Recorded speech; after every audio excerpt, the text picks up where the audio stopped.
My name is Abiodun Shodipo and I'm a lawful resident of the US.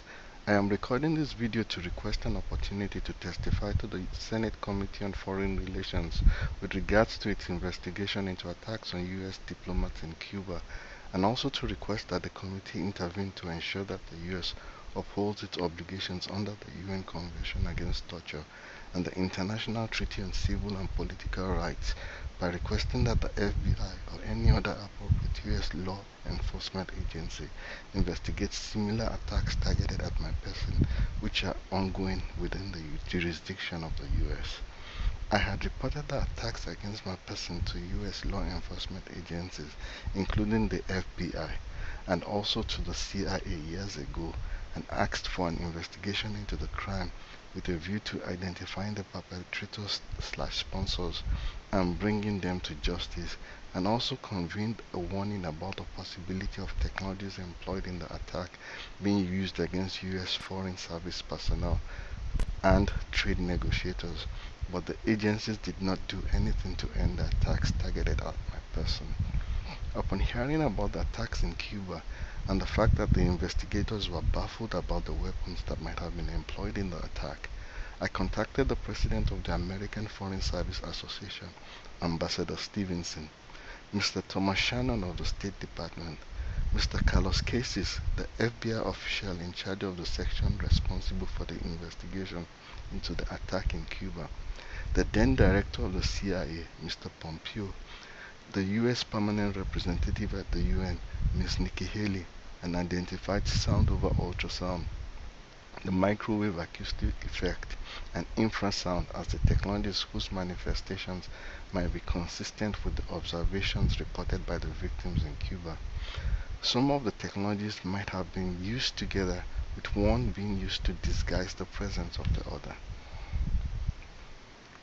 I also highlighted my prior warning on the matter and expressed a concern that in one of the articles in which the attacks against the diplomats was reported, the developer of one of the technologies referenced above, a technology whose characteristics will match the effect observed by the victim, did not reference the technology he developed and failed to relate that the technology will account for a specific phenomenon observed by the victim.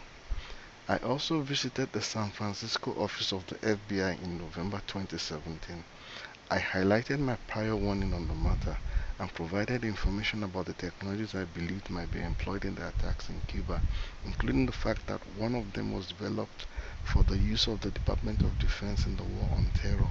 I also related that the fact that similar attacks against my person were ongoing within the jurisdiction of the US, and provided information about the specific location where the attacks consistently occur, as well as outlined the course of action for the investigation of the crime at that location.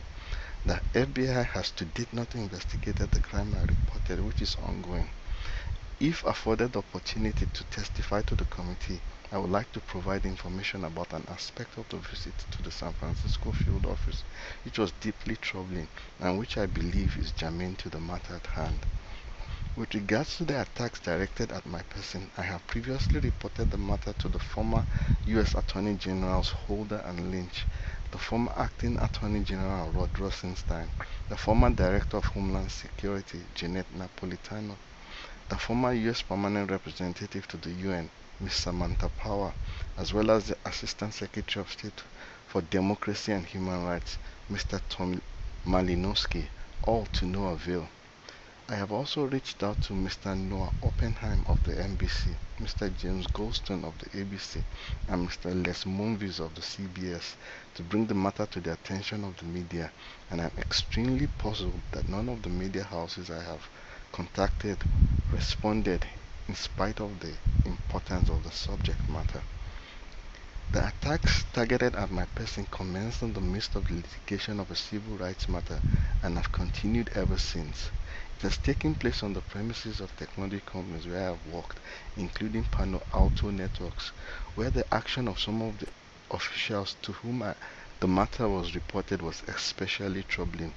And in each case, executives of the company have declined to conduct a meaningful investigation into the crime. I would like to request that any investigation into the matter examine whether private detectives working for insurance companies are involved in the commission of the attacks. The technologies I suspect are being used in the attacks are insidious but not intractable, and I have outlined how an investigation into the ongoing attacks against my person within the jurisdiction of the US could aid the investigation into the attacks in Cuba to various government officials. The willful refusal of law enforcement agencies to investigate the crime is puzzling in the light of the high priority that is being accorded to the attacks on the diplomats in Cuba and is enabling the continuation of the action of the perpetrators.